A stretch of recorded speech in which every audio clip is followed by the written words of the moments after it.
Primeiro livro de Samuel, capítulo 11. Saul derrota os amonitas. Mais ou menos um mês depois, Naás, o rei dos amonitas, marchou contra a cidade de Jabes, na terra de Gileade. O exército de Naás cercou a cidade e então os homens de Jabes lhe disseram: "Vamos fazer um acordo e nós o aceitaremos como chefe." Naás respondeu: "Eu faço um acordo, mas com a seguinte condição: furarei o olho direito de todos vocês e assim humilharei todo o povo de Israel."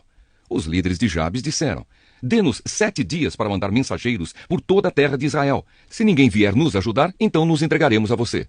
Os mensageiros chegaram a Gibeá, onde Saul morava. Quando deram as notícias, o povo começou a chorar de desespero. Naquela hora, Saul vinha chegando do campo com o gado e perguntou: "O que foi que houve? Por que todos estão chorando?" Eles lhe contaram o que os mensageiros de Jabes tinham dito. Quando Saul ouviu isso, o Espírito de Deus o dominou e ele ficou furioso. Pegou 2 bois, cortou-os em pedaços e mandou-os por meio de mensageiros a toda a terra de Israel com a seguinte mensagem: "É isso que acontecerá com os bois dos que não seguirem Saul e Samuel na batalha." O povo de Israel ficou com medo do que o Senhor poderia fazer.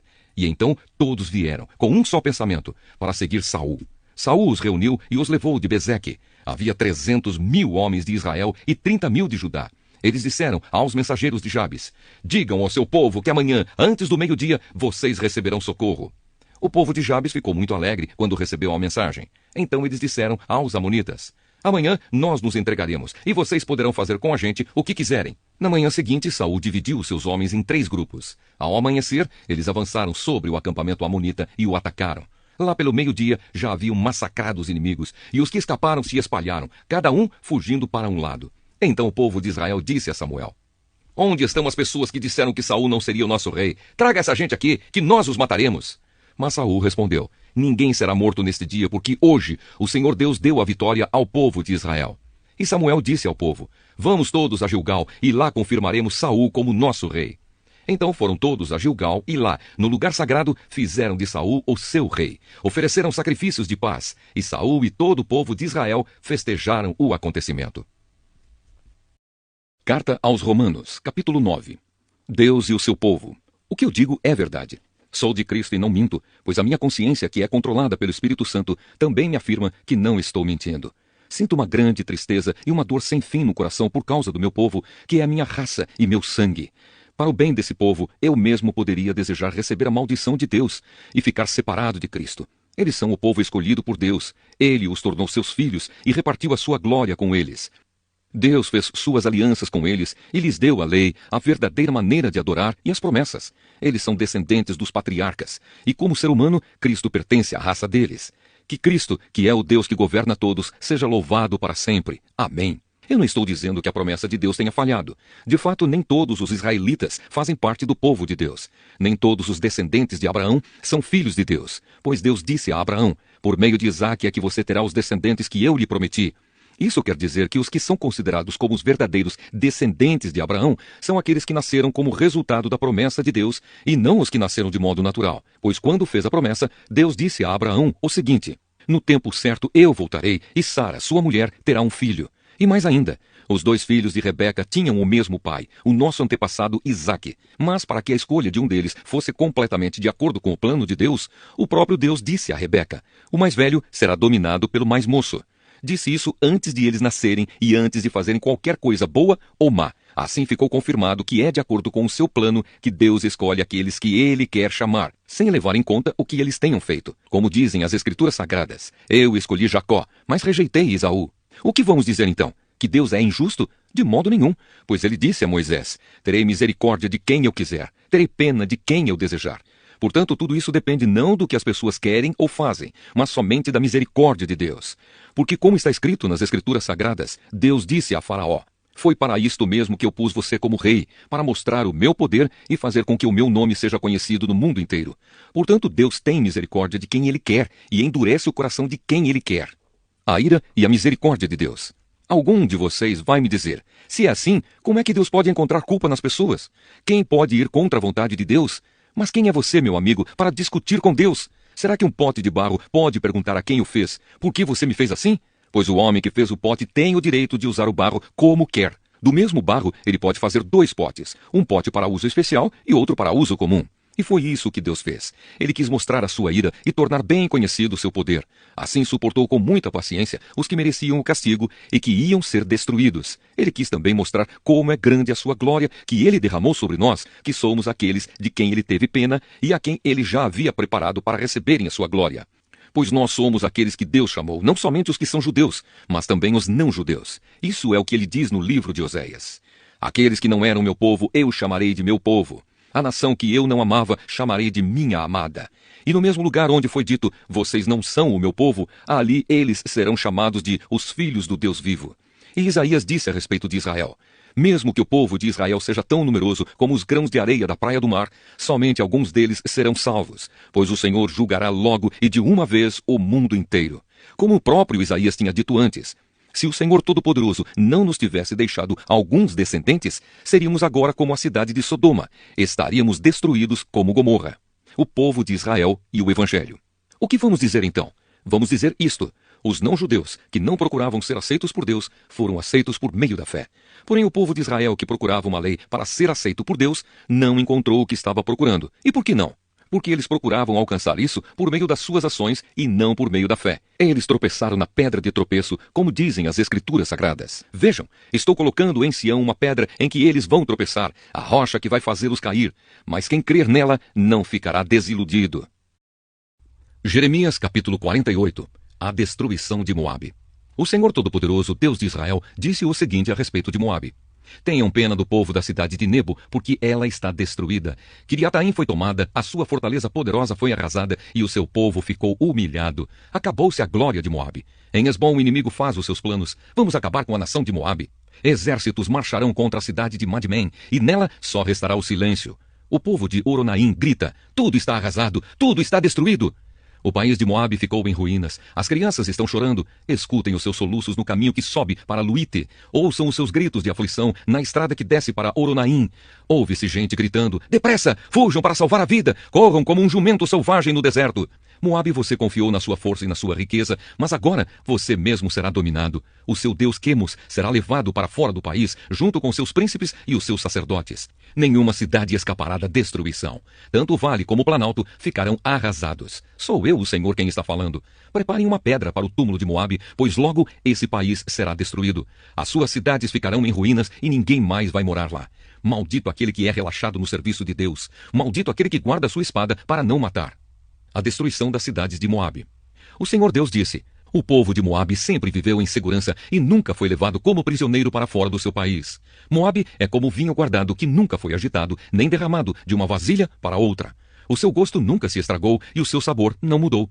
E assim está chegando o dia em que vou mandar pessoas para derramar em Moabe como se fosse vinho. Essas pessoas despejarão as vasilhas de Moabe e as quebrarão. Então os moabitas ficaram desiludidos com o seu deus Quemos, assim como os israelitas ficaram desiludidos com Betel, um deus em que eles confiavam. Homens de Moabe, como é que vocês dizem que são heróis, que são soldados corajosos na guerra? Moabe e as suas cidades serão destruídos e os seus melhores moços serão mortos. Sou eu, o rei, quem está falando.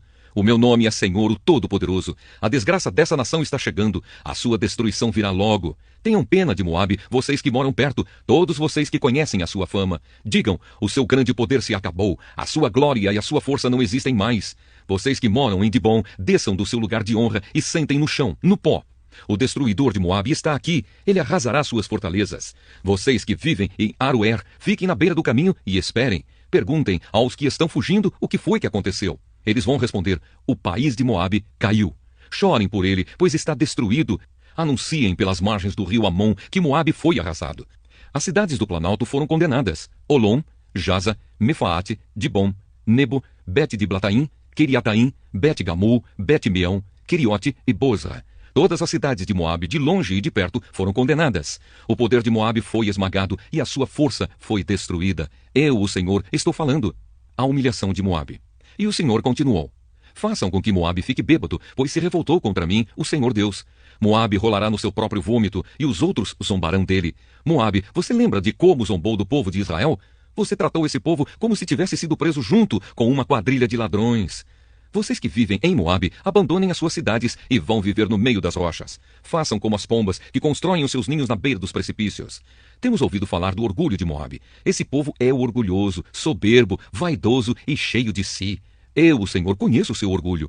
Os moabitas se gabam de coisas que não valem nada, coisas que acabam. Por isso eu chorarei por todo o povo de Moabe e pelo povo de Kir-Eres. Chorarei mais pelo povo de Sibma do que pelo povo de Jazer. Cidade de Sibma, você é como uma parreira. Os seus ramos passam por cima do Mar Morto e vão até a cidade de Jazer. Mas agora os inimigos acabaram com as suas plantações de cereais e de uvas. A felicidade e a alegria desapareceram das boas terras de Moabe. Não se faz mais vinho. Não há ninguém para fazer vinho e gritar de alegria. O povo das cidades de Esbom e Eleal grita, e o seu grito pode ser ouvido até em Jaza. Pode ser ouvido pelos moradores de Zoar e até em Oronaim e Nova Eglate. O próprio riacho Ninrim secou. Eu farei com que o povo de Moabe pare de apresentar ofertas queimadas no alto dos montes e de oferecer sacrifícios aos seus deuses. Sou eu, o Senhor, quem está falando. Por isso o meu coração chora por Moabe e pelo povo de Kir-Eres, como alguém que toca música fúnebre numa flauta. Pois tudo o que tinham acabou. Em sinal de tristeza, todos eles raparam a cabeça e cortaram a barba. Todos fizeram cortes nas mãos e vestiram roupa feita de pano grosseiro.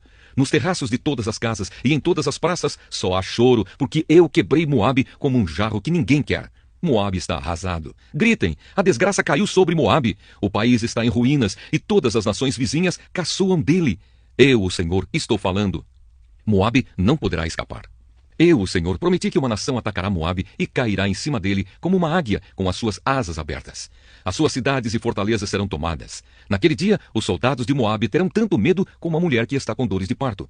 Moabe vai ser destruído e não será mais uma nação, pois se revoltou contra mim.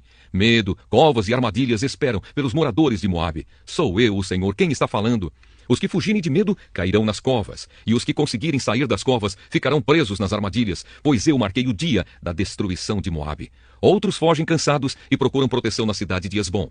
Mas Esbom, a cidade que já foi governada pelo rei Seom, está em chamas. O fogo queimou as fronteiras e os picos das montanhas de Moabe, que ama tanto a guerra. Coitado do povo de Moabe. O povo que adorava o Deus Quemos foi destruído e os seus filhos e filhas foram levados como prisioneiros. Porém, no futuro, farei com que Moabe volte a ser o que era antes. Este é o julgamento do Senhor Deus a respeito de Moabe. Salmo 25. Pedido de ajuda e proteção. De Davi. Ó Senhor Deus, a ti dirijo a minha oração. Meu Deus, eu confio em ti. Salva-me da vergonha da derrota. Não deixes que os meus inimigos se alegrem com a minha desgraça. Os que confiam em ti não sofrerão a vergonha da derrota, mas serão derrotados os que sem motivo se revoltam contra ti. Ó Senhor, ensina-me os teus caminhos. Faze com que eu os conheça bem. Ensina-me a viver de acordo com a tua verdade, pois tu és o meu Deus, o meu Salvador. Eu sempre confio em ti. Ó Senhor, lembra da tua bondade e do teu amor, que tens mostrado desde os tempos antigos. Esquece os pecados e os erros da minha mocidade. Por causa do teu amor e da tua bondade, lembra de mim, ó Senhor Deus. O Senhor é justo e bom, e por isso mostra aos pecadores o caminho que devem seguir.